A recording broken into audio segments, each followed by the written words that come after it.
종종 말을 할 때 좀 과격한 말을 하는 분들이 계세요.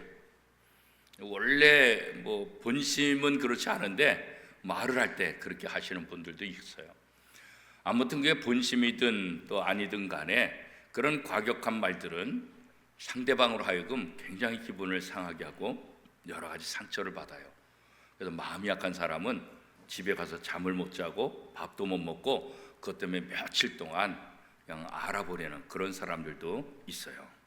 그래서 우리가 말을 할 때 참 조심해야 된다, 그런 생각들을 많이 합니다. 그런데 성경에 보면 종종 예수님께서도 아주 과격한 말씀을 하신 것이 기록되어 있어요. 아니, 예수님처럼 인자하시고 사랑이 많으신 분이 어떻게 이렇게 과격한 말을 할까? 특별히 바리새인들을 향해서 굉장히 과격한 말씀을 하셨어요. 그 말씀이 무엇입니까? 이 독사의 자식들아, 그런 말이에요. 마태복음 12장 34절 말씀입니다. 독사의 자식들아, 너는 악하니 어떻게 선한 말을 할 수 있느냐? 이는 마음에 가득한 것을 입으로 말함이니라. 이 바리새인들이 하는 말들이 바른 말이 아니라, 다른 사람을 살리는 것이 아니라 다른 사람을 죽이는 그런 말들이기 때문에 이 독사의 자식들아, 뱀에 물리게 되면 다 죽게 되잖아요, 그렇죠? 이 독사의 자식들아, 이게 무슨 욕일까? 그렇게 생각할 수 있잖아요. 오늘 우리의 현실로 이렇게 바꿔서 생각한다고 한다면 독사란 말에다가 개자를 집어넣으면 마음에 확 와닿을 거예요, 그죠? 오늘 본문에도 보면 예수님께서 하신 말씀이 나오는데 어떻게 보면 굉장히 과격하고 어떻게 보면 이해가 안 되는 그런 말씀이기도 합니다. 자, 오늘 본문 요한복음 12장 25절 말씀, 우리 한 목소리로 같이 한번 읽겠습니다. 자기의 생명을 사랑하는 자는 잃어버릴 것이요, 이 세상에서 자기의 생명을 미워하는 자는 영생하도록 보존하리라. 한마디로 말하면 자기 생명을 사랑하지 말고 자기 생명을 미워하라, 그런 거예요. 아니, 예수님께서 어떻게 이런 말씀을 하세요? 내 이웃을 내 몸처럼 사랑하라 했잖아요. 내 몸을 사랑해야 남들도 내 몸처럼 사랑할 수 있잖아요. 그런데 예수님은 오늘 이 요한복음 12장 25절을 통해서 내 생명을 미워하라, 내 생명을 사랑하는 자는 죽을 것이고 내 생명을 미워하는 사람들은 영원한 생명을 얻게 될 것이다. 예수님이 어떻게 이런 말씀을 하실까? 우리가 그런 생각을 할 수 있잖아요, 그죠? 앞뒤 말이 안 맞는 것 같기도 해요, 그죠? 그런데 사실 이 요한복음 12장 25절 말씀은 우리 그리스도인들이 이 땅에서 어떠한 삶을 살아가야 되는지에 대한 아주 중요한 답을 말씀하고 있는 거예요. 자, 이 요한복음 12장 25절에 있는 말씀 중에서 한번 생각해 보세요. 미워하라는 생명, 자기 생명을 미워하라 그랬잖아요. 미워해야 되는 생명. 그 다음에 뭐예요? 자기 생명을 영원히 보존하는 것, 영원히 보존하는 생명. 그러니까 미워해야 될 생명과 영원히 보존해야 될 생명, 이 두 가지가 다를까요, 같을까요? 이 생명이 당연히 다른 거죠. 그럼 어떻게 다른 것일까요? 미워해야 될 생명은 불신자들이 생각하는 생명이에요. 세상 사는 목숨이에요. 그냥 이 땅에서 잘 먹고 잘 사는 거예요. 세상에 집착하면 집착할수록 우리는 가치 없는 삶을 살다가 그냥 끝날 거예요. 그런 생명에 대해서는 미워하는 마음을 가져야 된다, 그런 거예요. 정말 하나님이 우리에게 원하는 건 자기 자신을 사랑하는 것이 아니라 자기 자신을 미워하는 거예요. 그러니까 이 육체적인 인간적인 삶을 미워하는 거예요. 더 나아가서는 우리의 영원한 생명, 그 생명을 사랑하는 것, 그게 바로 진짜 자신의 생명을 유지하는 거다. 이 육체는 썩어질 것, 이 육체는 우리가 이 땅에 살다가 없어질 거예요. 그런데 이 육체의 생명에 집중하다 보면 영생에 대해서 관심이 없어진다는 거예요.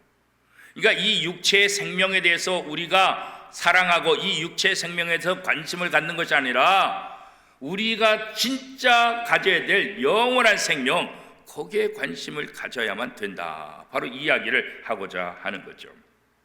그래서 오늘 요한복음 12장 25절 말씀을 좀 풀어서 해설을 해서 이야기를 한다고 한다면 이런 말씀이죠. 세상에서 불신자들처럼 육신적인 모습에 집착하게 되면 육체와 함께 죄만 짓다가 모든 것을 잃어버릴 것이다. 그런 삶을 미워하고 영혼을 위해서 도전하는 사람들은 영원한 영광 속에서 영생을 얻을 것이다. 이렇게 해석할 수가 있죠. 이것이 바로 성도들이 이 땅에서 추구해야 될 부분이라는 거죠. 성도들은 누구나 우리의 영혼이 잘 되기를 원해요.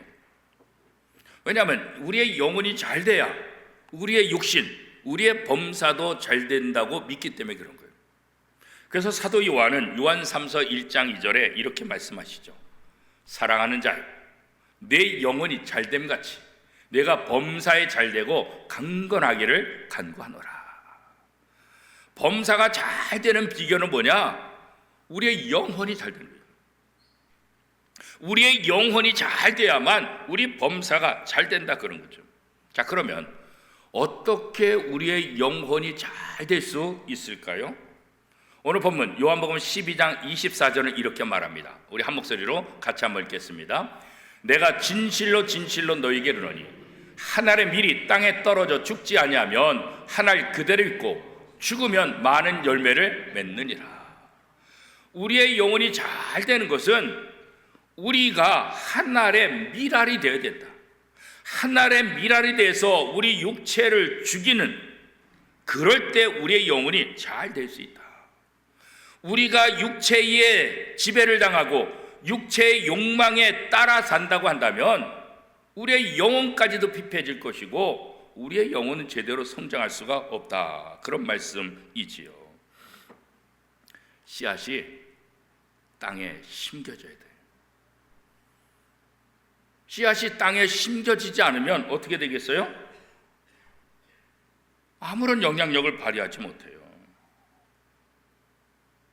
씨앗이 땅에 심겨지지 않으면 새가 와서 먹든지 사람이 먹든지 그냥 그 한 알로, 밀알 한 알로 있다가 그냥 없어지는 거예요. 그런데 심겨지게 되면 여기에 많은 열매를 맺게 된다는 거예요. 누구나 이 땅에 사는 동안 자기의 육체를 가지고 있어요. 이 육체를 어떻게 사용하느냐, 이거 굉장히 중요하죠. 나를 위해서 이 육체를 보존한다고 한다면 그냥 세상적인 삶을 살다가 죽고 끝나는 거예요. 그러나 예수님처럼 우리의 인생을 한 알의 밀알로 심게 되면, 우리 썩어질 이 육체가 심겨지게 되면 우리 안에 있는 예수 그리스도의 영생을 통해서 수많은 영혼들을 살리는 놀라운 역사가 일어나게 될 것이다. 그런 거죠. 땅에 떨어져 죽는 밀알, 이것은 자기 희생을 말하는 거겠죠. 내가 희생되고 내 것을 남들에게 주어서 남들이 잘 되게 하는 것, 이게 바로 자기 희생이잖아요. 그렇죠? 근데 사실 희생이라는 것이 쉽습니까? 쉽지 않죠. 내 것을 남에게 준다는 것 쉽지 않아요. 왜 그래요? 내 것을 남에게 주면 어떤 일이 일어나요? 내 것이 없어지잖아요. 아니, 내 것을 남에게 주고도 내가 많이 갖고 있다, 남는다, 그러면 줄 수 있어요. 근데 내 것을 남에다 주면 내 것이 없어지는 거예요. 그러니까 사람들이 내 것을 남에게 주는 것을 부담스러워하는 거예요. 내 것이 사라지니까, 내 파이가 줄어들기 때문에 그런 거죠. 오직하면 부부간에도 잘 안 주려고 하잖아요. 그렇죠? 세상살이가 다 힘든데 상대방을 좋기 위해서 내 것을 포기한다? 바보짓 같은 거예요. 왜 내가 다른 사람들을 좋게 해? 왜 내가 희생해서 다른 사람이 좋아야 돼? 말도 안 돼. 그런 생각을 하는 거죠. 우리의 재산을 왜 남들에게 주겠습니까? 왜 가난한 나라, 저 아프리카 사람들, 또 어려움 속에 있는 사람들, 재난을 당한 사람들, 그들에게 왜 여러 가지 성금도 하고 왜 후원도 하고 왜 그들을 돕습니까?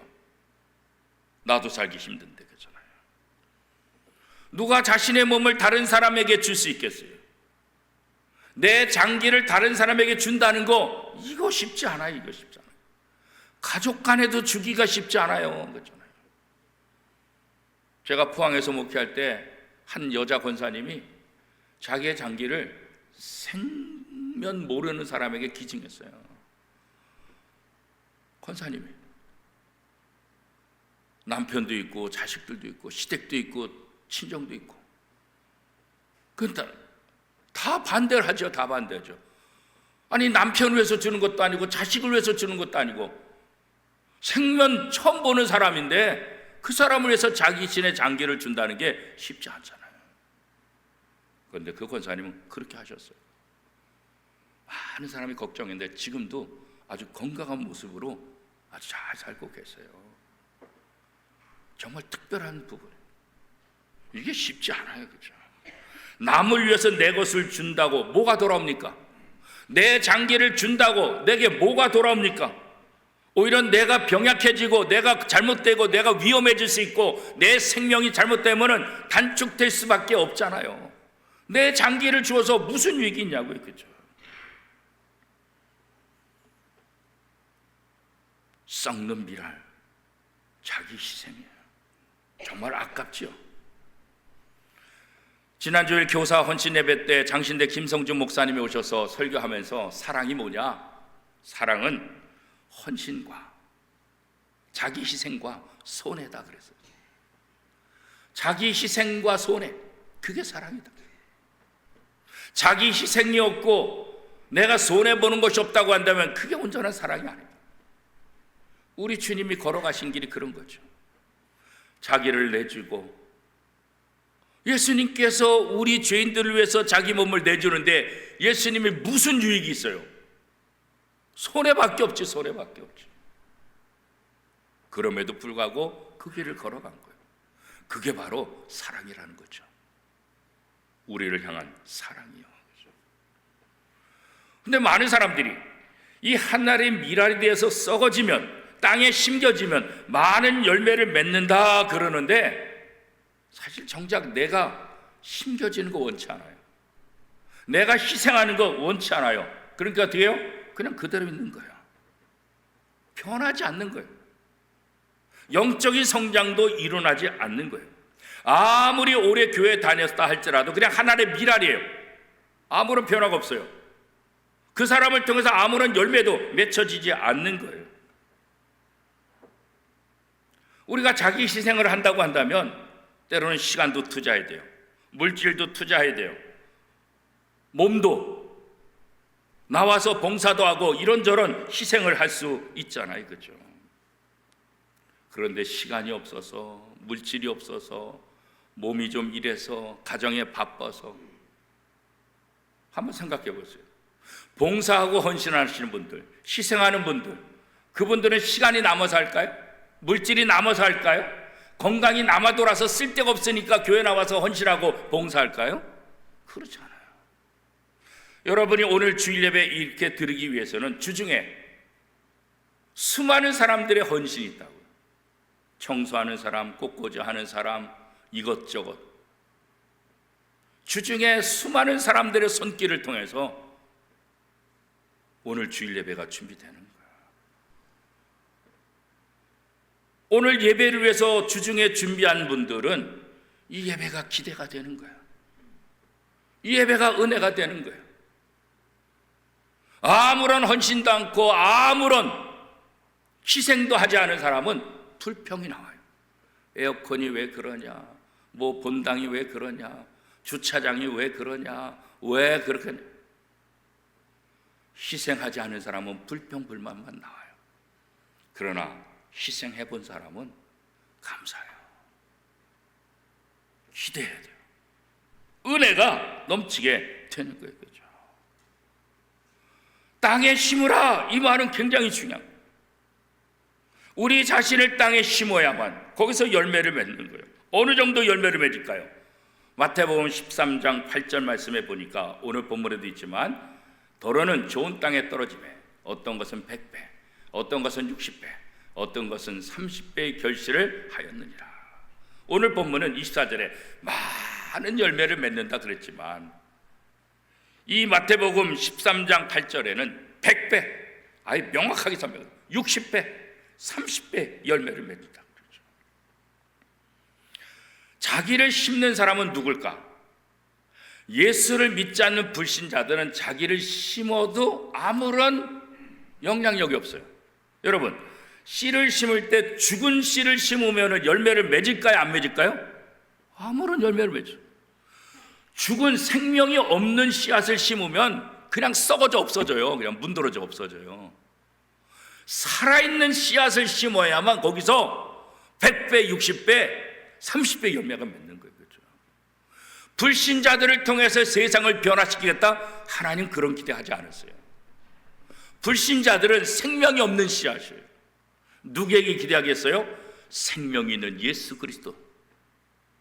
저와 여러분에게 하나님이 기대하시는 거예요.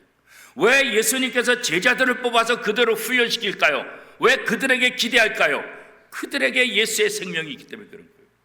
생명이 있어야 그것이 심겨질 때 거기에서 놀라운 열매를 맺게 된다는 거예요. 그렇죠?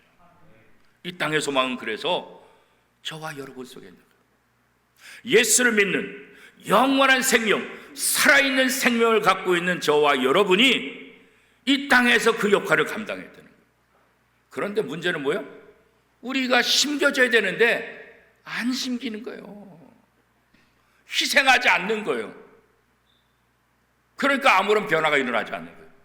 아무런 영향력이 일어나지 않게 되는 거예요. 그렇죠?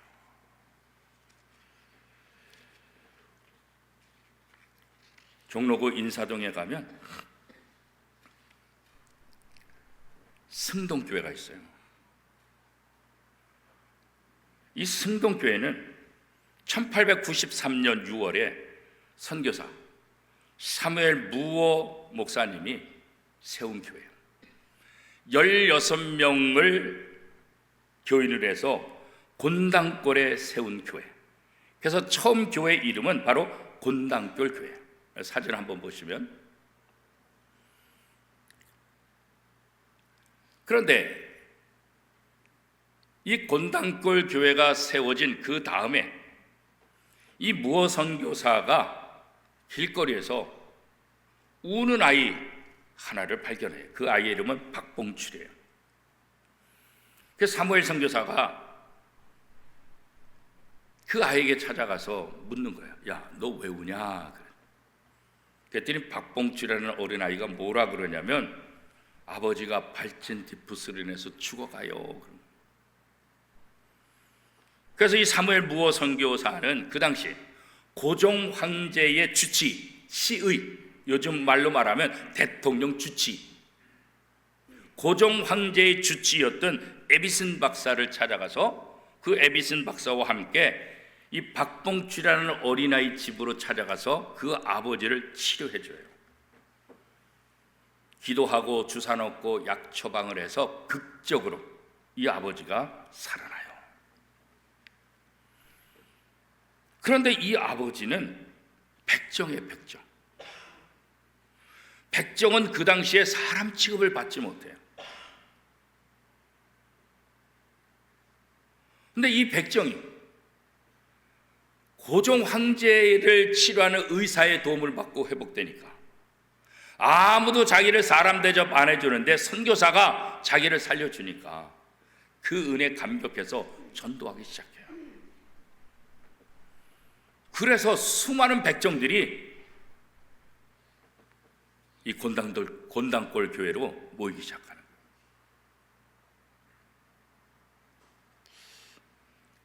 이 박봉철 어린 아이의 아버지 이름은 박성춘. 그런데 이 아버지가 이 선교사의 도움을 받고 생명을 얻은 다음에 자기 아들 박봉철 이름을 바꿔요. 뭐라고 바꾸는지 아세요? 박서양. 왜 박서양으로 바꿨을까요? 서양 사람들의 은혜를 입었다. 그래서 자기 아들 이름을 박서양이라고 바꿔요. 이 박서양은 나중에 세브란스 의전을 나왔어요. 요즘 말로 말하면 연세대 의대를 나온 거예요. 그리고 우리나라 최초의 외과 의사 1호가 돼요. 그리고 그의 아버지 박성춘은 성동교회 장로가 돼요. 그러다 보니까 백정교회로 소문나면서 일반 믿는 사람들이 다 떠나기 시작하는 거예요. 야, 저긴 백정들이 보인다. 우리 같은 사람이 어떻게 저 백정교회에 같이 다닐 수 있겠느냐. 이 백정들과 함께 살았던 사무엘 무어 목사는 46살 나이에 세상을 떠나요. 이 백정들에게 정말 하나님 같은 존재, 사람 대접받지 못하는 그들에게 하나님의 자녀가 무엇인 줄 알려주고 자신의 생을 다시 한번 깨닫게 해준 이 사무엘 무어 목사. 그래서 종로구에서 관을 메고 어디까지 가냐면 지금 양화진 거기까지 가는 거예요. 양화진. 지금이야 차 타고 가면 얼마나 되겠어요, 그죠? 그런데 그 당시 종로에서 양화진까지 이 사무엘 무어 목사님의 관을 메고 오는 거예요. 잊지 못할 뿐이기 때문에. 이 사무엘 무어 목사님을 통해서 백정들이 변화된, 사람 대접받지 못했던 사람들이 변화되기 시작하는 거예요. 마태복음 5장 14절에 보면 너희는 세상의 빛이다 그렇게 말씀하고 있어요. 이사야 60장 1절에 보면 일어나라 빛을 발하라 그렇게 말하고 있어요. 오늘 성도들의 삶은 다른 것 아니에요. 세상의 빛의 역할을 하는 거예요. 일어나 빛을 발하는 거예요. 예수님이 이 땅에 빛을 오셨고 그 빛을 우리 마음속에 모셔서 예수 믿는 모든 사람들은 그 빛을 가진 사람들이에요. 너는 세상의 빛이라. 일어나 빛을 발하라. 사무엘 무어 목사님은 바로 그 빛을 발한 사람.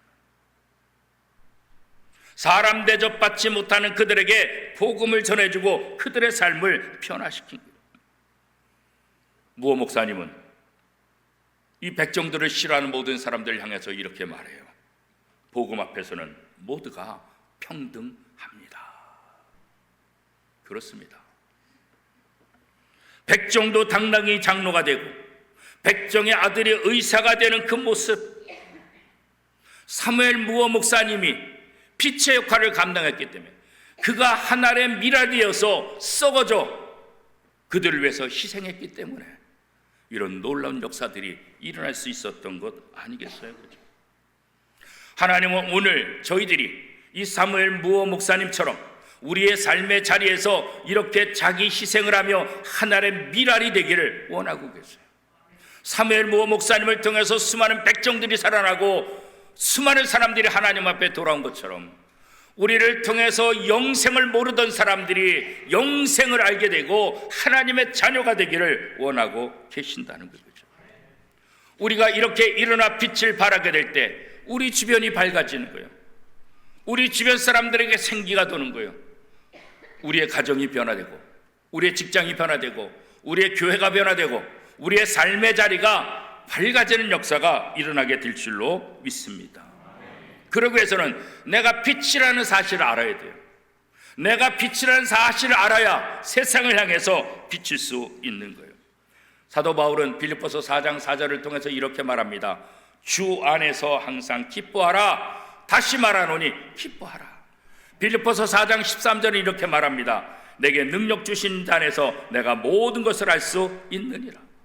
이것이 바로 빛이고 이것이 바로 믿음이에요.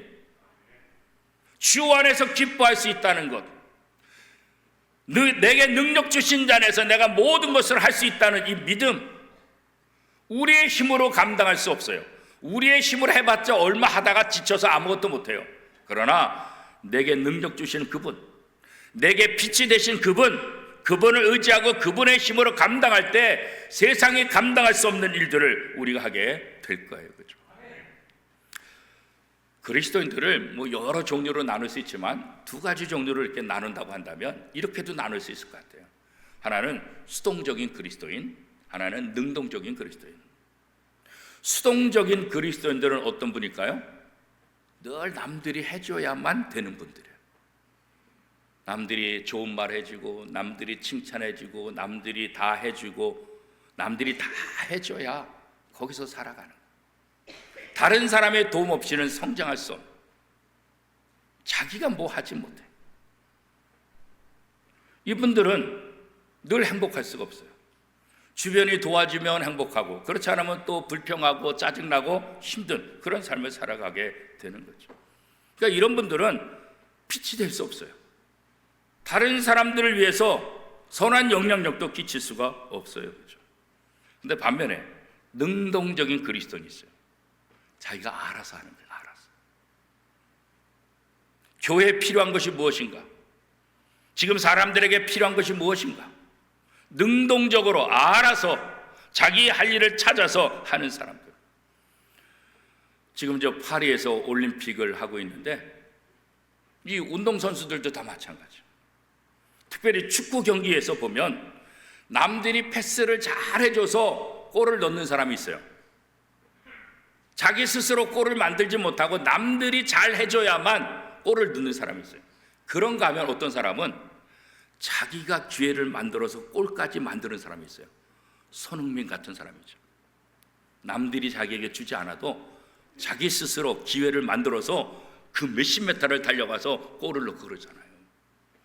이런 선수들이 한 명, 두 명 있으면 팀 분위기를 완전히 달라지는 거예요. 교회도 마찬가지예요. 이런 능동적인 그리스도인이 있다고 한다면 교회 분위기가 달라져요. 생기가 나요. 예배가 달라져요. 부서 모임이 달라져요. 오늘 하나님은 이런 능동적인 그리스도인들을 사용하기를 원하시죠. 이런 능동적인 그리스도인이 자기를 희생할 수 있고 자기가 하나의 미랄이 될 수 있을 거예요. 그렇죠? 그럴 때 우리 속에서 놀라운 영향력이 나타나게 되는 거죠. 여러분 스스로에게 내가 누구인가? 나는 어떤 존재인가? 이거 다시 한번 좀 이야기했으면 좋겠어요. 어떻게 해요?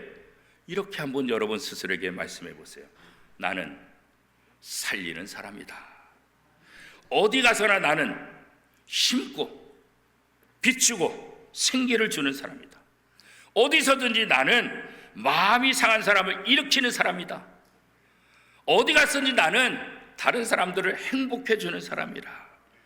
나는 예수 그리스도의 생기가 넘치는 사람이다. 예수 그리스도를 통해서 내가 살고 예수 그리스도를 통해서 내가 세상에 빛을 비추는 사람이다. 나는 어디든지 예수 그리스도와 함께 살고 예수 그리스도와 함께 승리하며 예수 그리스도처럼 하나의 미랄로 썩어지는 사람들이다. 그렇게 함으로 나는 영원한 영생 생명을 얻는 사람이다. 이 고백이 저와 여러분의 고백이 될 수 있기를 축복합니다.